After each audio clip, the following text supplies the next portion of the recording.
Bom dia a todas, bom dia a todos, bom dia para você que nos assiste pela Pop TV em Sobradinho e Porto Alegre ou nos escuta pela Cultural FM em Santa Catarina e no Rio Grande do Sul. Sejam todos muito bem-vindos e bem-vindas a mais um ICL Mercado Investimentos. Hoje, segunda-feira, dia de conhecer as perspectivas do mercado para os nossos indicadores macroeconômicos, porque a gente vai passar pelo relatório Focus. Vamos entender o que mudou da semana passada para essa. Será que o Focus passou bem o fim de semana? Será que ele reagiu ao IPCA que saiu na semana passada? Vamos explicar tudo isso para vocês. Mas tem outros assuntos bem importantes. Vou retomar um assunto que era de sexta-feira, mas não deixa de ser importante e ainda é muito atual, que é o que aconteceu com os COIs, né, com certificados de operação estruturadas emitidos, né, pela XP, BTG, enfim, várias emissões aconteceram e eram COIs com riscos maiores, com riscos duplos até, que envolviam dívidas da Braskem, da Ambipar, e eles acabaram perdendo muito valor, perderam até 93% do valor. Então, vamos imaginar que você investiu R$100 num COI e ficou com R$7 no final?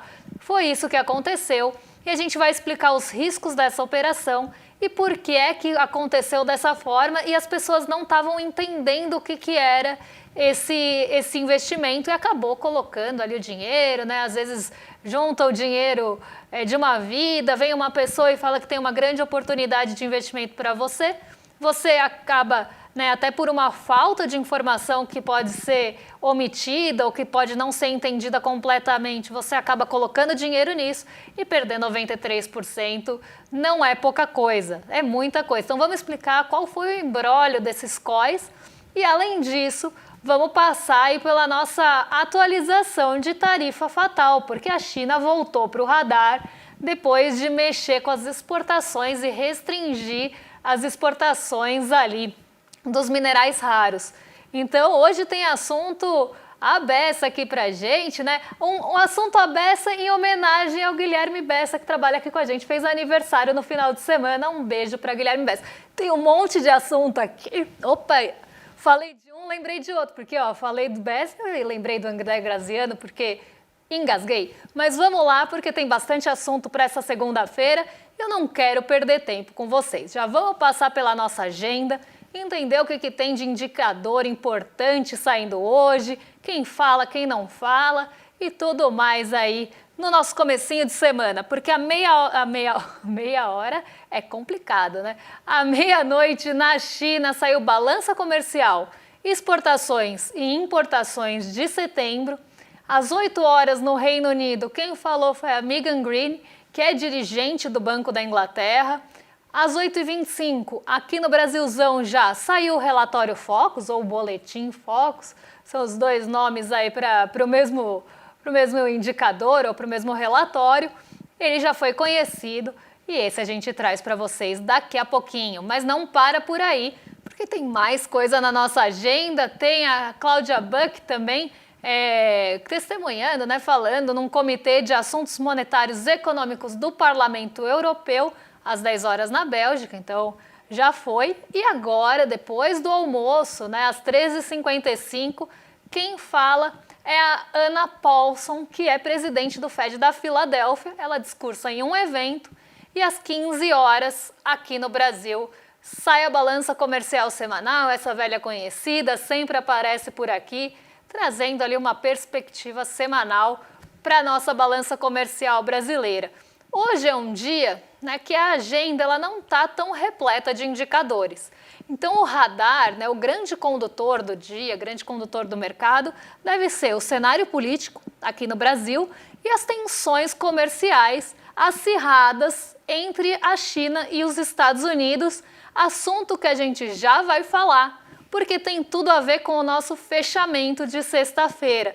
Então já vamos entrar nesse radar aí do fechamento de sexta, vamos entender o que aconteceu com a Bolsa, né? A gente teve um dia de queda aqui, mas isso é para daqui a pouquinho, porque ainda tem mais um pouquinho de agenda. Tem a Catherine Men também participando de um discurso de política monetária nos Estados Unidos às 4h10. E a gente tem feriado do Dia de Colombo no mercado dos Estados Unidos, então não temos a referência de Nova York do mercado de renda fixa. A OPEP vai divulgar ao longo do dia o relatório mensal do petróleo, aquele que mostra qual a estimativa de oferta, qual a estimativa de demanda dentro dos países da OPEP e fora, e acaba também trazendo bastante movimentação para o mercado de petróleo, que ficou muito volátil na sexta, mas não vou falar sobre isso agora porque é para daqui a pouquinho. Além disso, tem reuniões anuais do FMI e do Banco Mundial. Então já vamos passar para o fechamento, já vamos mudar de assunto aqui, porque já adiantei algumas coisinhas, mas não quero dar muito spoiler antes da hora. Então vamos entender o que aconteceu na sexta para a nossa bolsa cair, tanto na sexta-feira como fechar a semana no negativo e ter esse movimento mais ditado até pelo ritmo do exterior, com algumas questõezinhas, alguns temperinhos aqui no nosso Brasilzão e principalmente do cenário político e do descontentamento do cenário fiscal. Então o mercado ficou descontente de novo com o governo por conta do cenário fiscal e eu já vou explicar para vocês por quê. O Ibovespa encerrou a terceira semana seguida em queda, então depois daquelas altas consecutivas, novos recordes alcançados, a bolsa começou a andar para trás aqui no Brasil. Então a gente teve uma alta do dólar na sexta, uma queda na bolsa que consolidou essa terceira semana de perda. Por que é que isso aconteceu? Por que nossa bolsa caiu 0,73 e voltou para o patamar dos 140 mil pontos aqui? O primeiro ponto que teve aí, que acabou perpassando não só pela nossa bolsa, mas a Nasdaq que despencou 3,56, o S&P 500 2,71, e o que também fez o dólar fortalecer frente ao real aí com uma alta de 2,86, indo a R$ 5,50, um patamar que não era visto há algum tempo aqui em relação ao dólar. O que aconteceu no exterior que fez essa cautela toda voltar, né? Essa incerteza toda voltar a rondar? Né? O que ficou no holofote na sexta que fez com que esse movimento acontecesse? A gente teve na sexta-feira um novo episódio de tarifa fatal, porque as tensões comerciais entre os Estados Unidos e a China voltaram. Então voltou aquela treta de um começar a subir tarifa para o outro e possivelmente respostas que podem vir. Então o que aconteceu aí? Na sexta-feira, né, teve a divulgação de uma possibilidade do Trump taxar em 100% a partir de novembro os produtos vindos da China. E a gente sabe que isso é uma correlação de forças. Isso acaba sendo ali uma corda que está sendo puxada pelos dois lados. Então o Trump puxa a corda de um lado, tenta estabelecer, e isso ele tentou fazer com todos os países, e com a China não é diferente. Mas com a China, né, ele tem ali uma força, uma correlação de força um pouco mais difícil dele puxar a corda para o lado, porque a China vem bancando do outro lado o seu posicionamento geopolítico, e a gente já vai falar mais sobre isso, eu só vou passar por cima, e depois a gente entra até em outras questões envolvendo a China e essa tentativa de atração dos países para o lado do BRICS e menos dependentes do modelo ocidental. Mas vamos focar primeiro aqui na nossa sexta-feira. Então começou esse rumor de que o Trump poderia taxar em 100% os produtos vindos da China. Isso depois até acabou se confirmando de certa forma, só que começou a azedar logo pela expectativa de que essas tarifas poderiam acontecer por conta de restrições em relação às exportações de minerais raros pela China. Então o Trump não gostou disso, e aí eu acho que começa a ficar cada vez mais evidente quais são os interesses do Donald Trump e o que está em jogo nesse xadrez geopolítico para ele começar a jogar as tarifas nos países. Porque ele, como eu sempre falo, ele sempre tem uma justificativa, uma história que ele conta. Aqui no Brasil foi a questão do Bolsonaro e da ditadura da toga, que já ficou também bem evidente que era só ali um teatrinho que estava como desculpa, como justificativa para que ele pudesse taxar o Brasil, já que a gente não tem, né, uma balança comercial desfavorável para o lado dos Estados Unidos. A gente importa mais do que exporta para os Estados Unidos. Então a justificativa comercial aqui no Brasil não se sustentava. ele criou esse teatrinho para falar que ele estava taxando o Brasil por questões políticas, por questões de perseguição, de caça às bruxas, de ditadura da toga e perseguição ao ex-presidente Jair Bolsonaro. Então a gente tem essa justificativa como ali a desculpa dada por Donald Trump. Só que por trás disso, a gente tem outras questões que estão em jogo, inclusive envolvendo terras de minerais raros, as Big Techs e os interesses das Big Techs, a aproximação cada vez mais alinhada com o BRICS e da China também. Então, tudo isso, no cenário geopolítico, tem um peso muito maior do que a justificativa dada. Mas você não pode falar, né, aquela coisa, mas o motivo é esse. Mas esse motivo a gente não pode falar, então vamos inventar outro, vamos colocar outra coisa, quem sabe cola. E aí a gente tem por trás de pano de fundo todos esses interesses geopolíticos dos Estados Unidos em uma tentativa de negociação com o Brasil, inclusive ali tentando interferir na soberania brasileira. Quando o Brasil não abaixa a cabeça, o Donald Trump coloca tarifas altas e depois abre um monte de exceção, né, exceto algumas exceções que não foram abertas, porque aí o tarifaço não ia acontecer, né, por exemplo, a carne, o café, mas o Donald Trump abre um monte de exceções que já deixa boa parte dos produtos exportados do Brasil para lá de fora. Então você vê que ele tenta colocar, né, essa régua de negociação para tentar colocar os países de forma desigual e acaba tentando forçar o Brasil a aceitar os termos e condições favoráveis aos Estados Unidos, senão ele iria colocar essas tarifas. Só que não acontece. A gente não abaixa a cabeça, o Brasil não abaixa a cabeça para o Trump, e aí ele coloca as tarifas, mas abre as exceções. Então fica uma coisa quase ali para inglês ver ou para americano ver. Só que alguns produtos que ficaram principalmente alimentícios já estão ficando caros nos Estados Unidos por conta do tarifaço. Então existe toda uma pressão de setores ligados a carnes, ligados a restaurantes, as cafeterias, né? O setor de restaurantes, de alimentação, de certa forma, pressionando o Trump para abrir mais exceções. Só que se abrir mais exceções, aí que o tarifaço cai por terra mesmo, vai ficar só no nome. E aí a gente tem o mesmo posicionamento acontecendo com a Índia. Tem uma negociação, a Índia topa negociar, se submete a alguns termos, mas não todos, apesar do alinhamento ideológico e político com os Estados Unidos. Então a China abre algumas abre algumas exceções, vou chegar na China daqui a pouquinho, mas não todas. E aí Donald Trump entra de novo colocando a justificativa do óleo russo, como uma justificativa para taxar também a Índia, da mesma forma como taxou o Brasil, e coloca essa desculpa, mas a gente sabe que também tem outros interesses econômicos e geopolíticos por trás, como a aproximação com o BRICS, com a China, né? E depois disso até Donald Trump fala, vai lá então com seus amiguinhos da China, né? Então eu não vou me meter nesse casalzinho aí, porque ele vê que ele está jogando a Índia mais para o colo da China e aproximando ainda mais os dois países. Então a gente vê o mesmo cenário acontecendo com a Índia e agora com a China, que é onde eu queria chegar. Por quê? A gente tem essa taxação aí de 100% dos produtos importados ou exportados pela China para os Estados Unidos ou importados dos Estados Unidos da China, por conta dessa restrição dos minerais raros.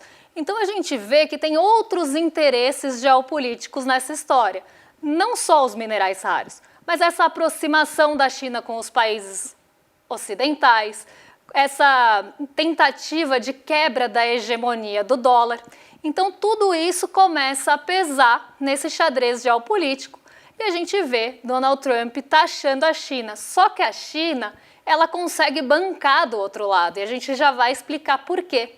E a gente vê, né, que tem essa correlação de forças, embora Trump tente colocar num patamar de desigualdade, essa correlação a China vai puxando também a corda para o lado dela e se aproximando cada vez mais de outros países que estão sendo alvo dos Estados Unidos para tentar posicionar também as suas pecinhas de forma mais eficaz no xadrez geopolítico. Então a China também não é boba nem nada, foi se aproximando de todos os países que os Estados Unidos acabou colocando como alvo de tarifas e outras sanções.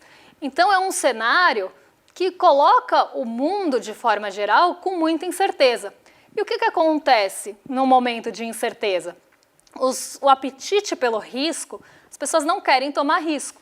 Então elas tiram ali o pé do freio no risco e vão para investimentos mais seguros, como, por exemplo, os títulos de dívida dos Estados Unidos. Então foi um dia de fuga desse risco. Sai esse dinheiro de bolsa daqui, das bolsas de Nova York, por isso elas caíram tanto, para buscar o refúgio lá nos títulos de dívida dos Estados Unidos. E isso faz com que o dólar se fortaleça aqui no Brasil, porque sai o dinheiro daqui para ir para os Estados Unidos para buscar esse ganho, e nas bolsas também estadunidenses a gente vê esse movimento, uma queda na busca desse ganho, né, o recurso indo para os títulos de dívida. Então, o movimento da sexta-feira acaba sendo muito pautado por esse cenário internacional. Mas não só isso, porque eu falei que tinha uma pitadinha de Brasil, eu vou passar por ela rapidamente, porque na sexta-feira saiu aquele anúncio de um programa envolvendo o setor imobiliário, que seria ali quase uma revisão dos valores de imóveis que poderiam ser financiados pelo sistema, o SFH, né, que é o sistema financeiro habitacional ali, que você tem um limite que você pode fazer o crédito nessa modalidade. Então, você pode financiar o imóvel até um certo limite nessa modalidade, senão você vai para uma outra modalidade que acaba tendo outros parâmetros, né? Não é tão facilitado. Só que aí o governo tentou aumentar esse limite e outras coisas envolvendo o setor imobiliário. E o que o mercado olhou, né? Olhou e falou? Risco fiscal.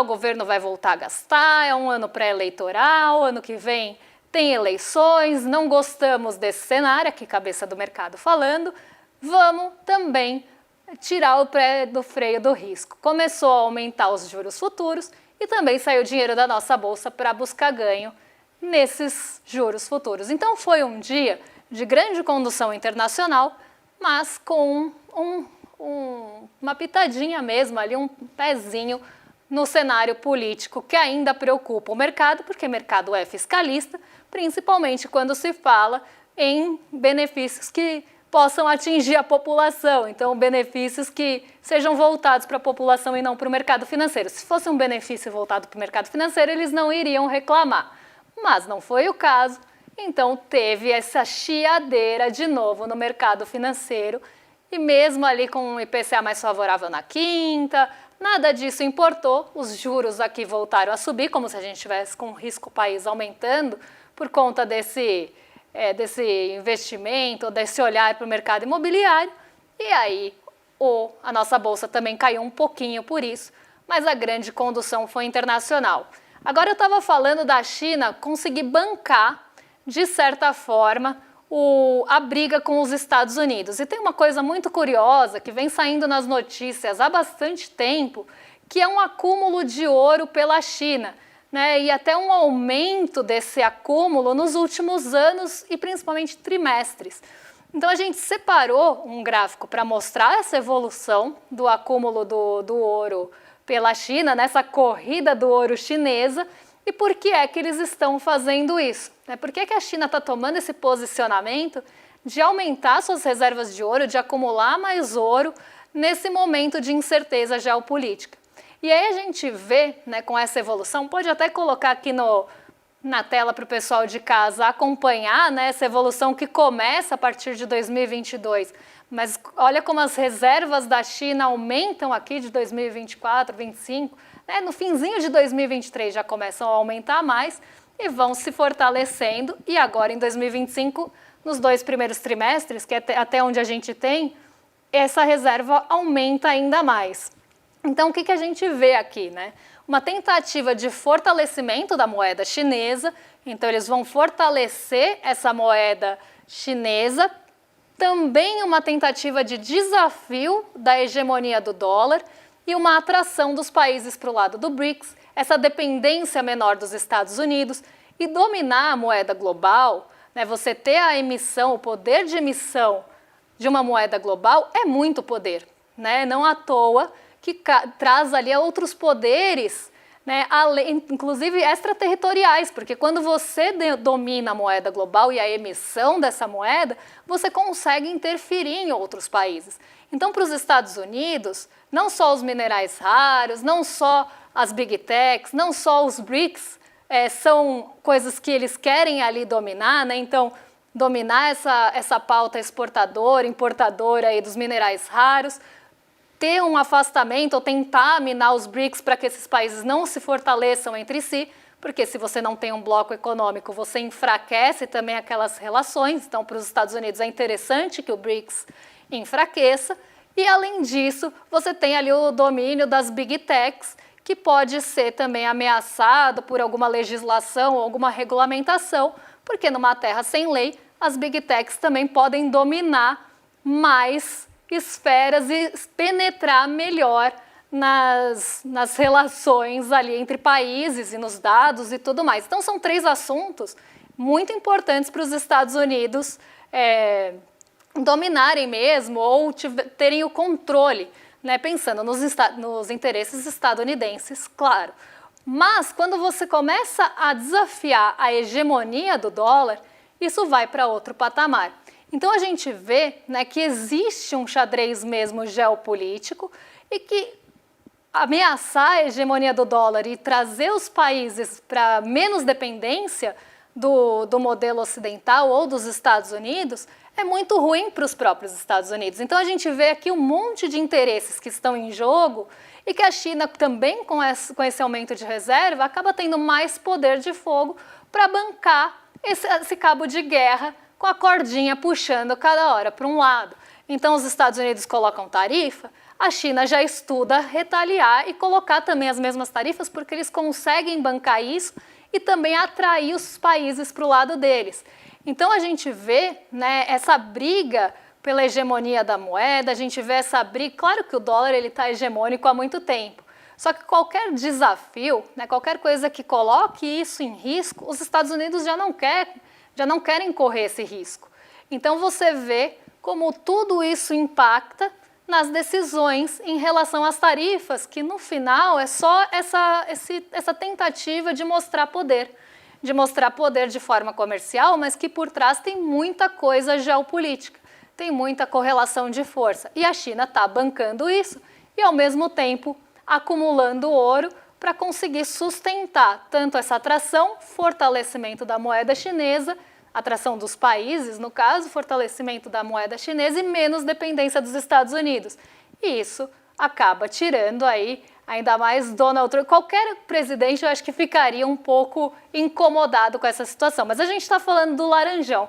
E Laranjão é uma pessoa, né, é um homem com poder que não aceita ser contrariado. E mais do que isso, né? Aquele cara que o jogo não está a favor dele, ele leva a bola embora. É tipo o Kiko, né? Então, ele vai levar a bola embora e vai tentar fazer isso. Só que a China também está querendo colocar a bola dela no jogo. Então, a coisa fica um pouco mais complicada quando você tem alguém que consegue responder à altura e dar respaldo para outros países. Então, o xadrez geopolítico vai se complicando cada vez mais e trazendo mais incerteza aqui para o nosso cenário econômico e geopolítico, porque as coisas estão ligadas, política, geopolítica e economia, é uma amálgama, né? Tá tudo ligado ali, a gente não consegue tirar um ponto e outro. Eu vou deixar o COI para amanhã, embora, porque eu só tenho 8 minutos, eu posso até pincelar o COI com vocês, mas eu não vou conseguir passar por todos os pontos. Então vamos começar, eu ia passar pelo Focus, mas vamos começar o COI, qualquer coisa, amanhã eu termino. Porque o COI, aquele produto que é muito rentável para o banco, parece que deu ruim, né? Nos meses passados aí, tiveram 2 emissões, na verdade são várias emissões porque as datas são diferentes, que tiveram perdas enormes. Mas vamos tentar entender, vou tentar trazer para vocês os principais pontos desses COIs distribuídos pela XP como corretora, pela BTG como corretora, mas o que a gente quer focar aqui é na emissão do produto e nas características desse produto que fizeram com que as pessoas perdessem 93% das suas reservas. Então, é o que eu falei, se você colocou lá R$100, você ficou com 7, você perdeu 93% do valor que você colocou. E muita gente está assustada com isso, porque tinha sido vendido como um investimento sem risco ou com garantias que, na verdade, não existiam. Eram garantias muito frágeis e era uma operação super arriscada. O COI, como normalmente ele é concebido, ele consegue ali levar uma alta. Então vamos supor que a gente esteja falando de um COI de bolsa. Então você compra ali um COI de bolsa americana, um COI de um índice Bovespa. Como é que normalmente ele funciona? Ele leva o valor da alta, às vezes com uma trava, que você pode levar o valor da alta até tantos por cento, mas se aquele investimento cair, então vamos supor, se o Ibovespa cair no fim do período, ele tem o capital ficaria garantido ali. Pode ter remuneração desse capital garantido, como também pode não ter. Quando eu falo remuneração, é assim, se furar para baixo, então caiu, você tem uma rentabilidade garantida de 10% ao ano, menor do que a nossa taxa Selic, mas tem uma remuneração. Tem alguns COIs que nem essa remuneração tem, você leva o capital protegido, então você perdeu a oportunidade de deixar o rendimento num título público, por exemplo. Então já é uma perda de custo de oportunidade. Na alta, você pode levar toda a alta, dependendo do produto, mas também existem travas de alta. Então, a alta até certo ponto para também bancar, porque é uma operação feita com derivativos, para bancar aquela queda que está protegendo o capital. Então, você faz uma estrutura com derivativos para tentar montar um produto que tenha essas características. Eu não vou entrar nas questões técnicas, mas eu tentei aqui passar por os principais pontos de um COI que normalmente está em jogo. Só que esse outro COI, ele não era um COI de índice. Ele não era um COI, vamos até colocar aqui as informações para o pessoal de casa acompanhar, porque ele não era um COI de índice, não era um COI mais conhecido como a gente tem aí, os de Bovespa, de S&P, que hoje são os 72% dos COIs emitidos. 15% dos COIs emitidos aí são os chamados COIs de crédito, que expõem os investidores às perdas, por exemplo, com o que aconteceram aí. Como funciona um COI de crédito? Eu vou até ler aqui um trechinho que eu separei para vocês para sintetizar aqui. Nos COIs de crédito, a rentabilidade está ligada ao risco de crédito de uma empresa. O que é risco de crédito da empresa? Ela dá calote ou ela atrasar o pagamento, alguma coisa que não deixe ela ali como adimplente. Se ela tiver uma inadimplência, seja temporária ou não, você está sujeito a perder quando a empresa não paga a dívida, se ela der calote. Se o emissor pagar o título, pagar tudo o que deve, o retorno é superior às taxas. Então, vão chegar para você e falar assim, olha, você vai ganhar 18%, 20%, se a empresa pagar todas as dívidas, mas nem sempre isso fica tão claro para quem está na outra ponta. As pessoas podem achar que não é por aí, podem achar que é um título de renda fixa, podem ser induzidas a esse erro, ou não só isso, podem entender o produto errado. Mas vamos lá, então é superior às taxas de mercado, mas se o emissor enfrentar problemas financeiros, der calote, ou atrasar pagamentos intermediários da dívida, tipo uma parcela, deixou de pagar uma parcela, o investidor pode perder parte ou até 100% do valor investido. Então é como se tivesse um grande pacotão ali.